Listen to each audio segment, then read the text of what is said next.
Assalamualaikum warahmatullahi wabarakatuh. Selamat datang kembali di channelnya Pekerja Migran Indonesia. Kawan-kawan semuanya, gimana kabarnya ini hari? Semoga baik saja nggih. Semoga kawan-kawan dijauhkan dari marah bahaya. Nah, kali ini kita bakal membahas sebuah kasus, dan ini adalah tempat yang dimana ini baru dibuat ya, dan ini termasuk yang dicarikan kawan karena selain ada beberapa Disney, ini juga yang paling menarik adalah view di waktu sore.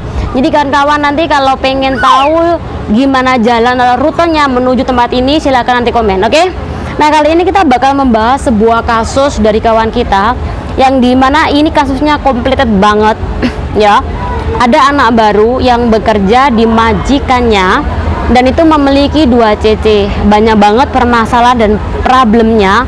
Bahkan kakak dari adik kita ini mencoba untuk mengkasuskan majikannya dengan berbagai cara, bahkan sampai ia mendatangi agensi, kemudian sampai membawa polisi ke agensi tersebut karena ingin menyelesaikan permasalahan adiknya.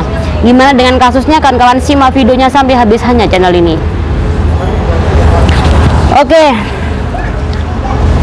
namanya mbaknya ini adalah AN, yang dimana Mbak AN ini memiliki adik yang baru pertama kerja di negara ini, dan si adiknya ini mencurhatkan bahwa adik Mbak AN ini punya masalah dengan majikan, yang dimana ini tidak hanya majikannya Mbak, namun juga CC satunya lagi yang berasal dari PL, dan juga agensinya yang membela Mbak PL itu. Jadi antara majikan, kemudian antara agensi, antara Mbak PL ini semacam kong kali kong, yang dimana mereka semuanya ini sangat menekan si anak baru ini. Dan anak baru ini akhirnya cerita ya sama si Mbak E yang bernama AN. Nah, disitulah di dalam ceritanya ini, yang pertama adalah si adiknya ini konon libur tidak boleh rehat ya, dan libur ini harus ke agensi, yang dimana liburnya ini dari pagi kemudian sampai jam 4 itu harus di agensi Mbak, kemudian jam 6 ini pulang ke tempat majikan. Dan yang kedua adalah liburnya ini 2 kali di dalam 1 bulan, dan jika dia libur ini harus ya setelah dia libur harus mengerjakan pekerjaan rumah. Jadi di dalam poin ini mungkin kawan-kawan sudah tahu bagaimana undang-undangnya ya. Kalau seandainya juragan ini memaksakan si PRT-nya untuk mengerjakan pekerjaan rumah setelah dia libur, maka majikan bisa dituntut denda sebesar 50.000 dolar sini. Dan apabila tidak memberikan libur setiap minggu 1 kali, ini juga bisa dikenakan denda sebesar 50 dolar sini. Dan kawan-kawan mungkin juga sudah tahu bahwa di dalam libur kita waktunya ini dari pagi sampai malam jam 12, jadi 24 jam ya. Ini libur buat kita, namun fakta di lapangan kan nggak seperti itu. Ada yang dimana mbak-mbak libur ini harus ngerjain ini itu, ada yang sampai bersihin toilet, ada yang menyiapkan makanan, menyiapkan susu. Nah, baru kemudian libur. Setelah itu mbak-mbak libur itu pun ada yang ditelepon oleh majikannya, dan ada juga mbak-mbak yang libur kemudian kembali juga harus bekerja. Jadi mereka ini liburnya nggak sampai 24 jam ya. Oke, ini adalah biasa yang dialami oleh kawan-kawan semuanya. Oke, kemudian si anak yang baru ini ketika libur di tempat agensi, kemudian dia tuh pengennya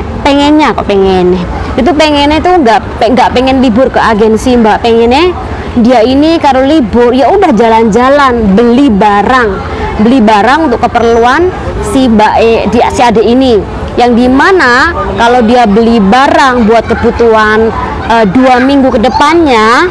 Nah, karena memang si bosnya ini juga tidak mempersiapkan makanan tentunya. Jadi kenapa si adik ini kalau libur ya buat beli-beli barang. Namun kalau dipaksa untuk tetap di agensi, secara otomatis dia tidak bisa beli barang kan. Nah, jadi ini adalah problemnya juga. Dan pernah suatu hari dia ini mencoba untuk tidak ke agensi, kemudian pulang sampai ke rumah bose, dia ini malah dimarahin sama bose, kemudian ditanyain, dan dia itu menjawab bahwa dia beli barang untuk keperluan 2 minggu ke depannya.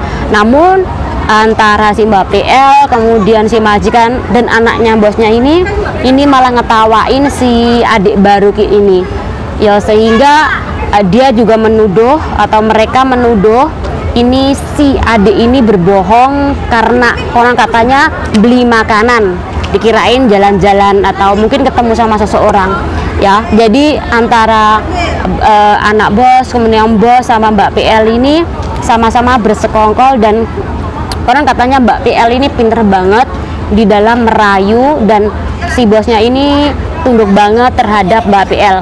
Oke, kemudian hal lainnya lagi adalah ukuran dari flat majikan ini adalah selebar 7.000. Jadi kalau selebar 7.000 dan semuanya dikerjakan oleh si anak baru ini, secara otomatis kan bener-bener capek ya. Ini bener-bener penyiksaan ya. Dan ini bener-bener over. Ini seharusnya sampai 6 flat. Jadi sampai 6 flat, flat 1, flat 2, flat 3 sampai 6. Kalau 7.000 kan besar. Rata-rata kebanyakan dari mbak-mbak ini flat majikannya kan sekitar 1.300-an, 1.400-an. Jadi kalau 7.000 ukuran berarti besar banget mbak, kayak orang yang bener-bener kaya. Dan semuanya ini dikerjakan oleh anak baru itu, dan Mbak PL itu cuman kerjain yang ringan-ringan aja. Jadi semuanya pekerjaan diserahkan kepada si Mbak Indonesia ini. Nah, si Mbak EN ini, mbaknya si adik itu berusaha untuk melaporkan hal ini ke agensi, tapi sekali lagi agensi biasa dan tidak mau membantu mbaknya ini, si adiknya ini.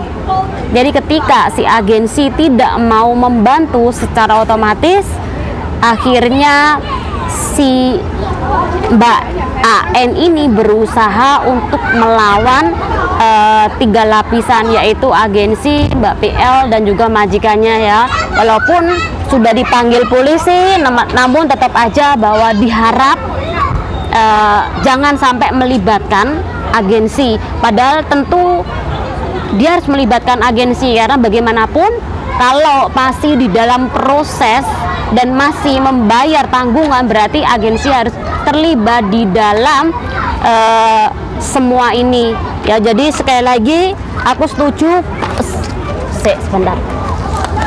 Jadi aku setuju banget kalau Mbak AN ini pertama melaporkan ke agensi, karena bagaimanapun agensi terlibat di dalam hal ini. Kemudian harus melaporkan ke KJRI ya, karena penting Pak JD harus tahu apa yang terjadi pada anak buahnya, apa yang terjadi kepada rakyatnya di negara Hongkong ini. Kemudian yang pasti adalah melaporkan ke polisi.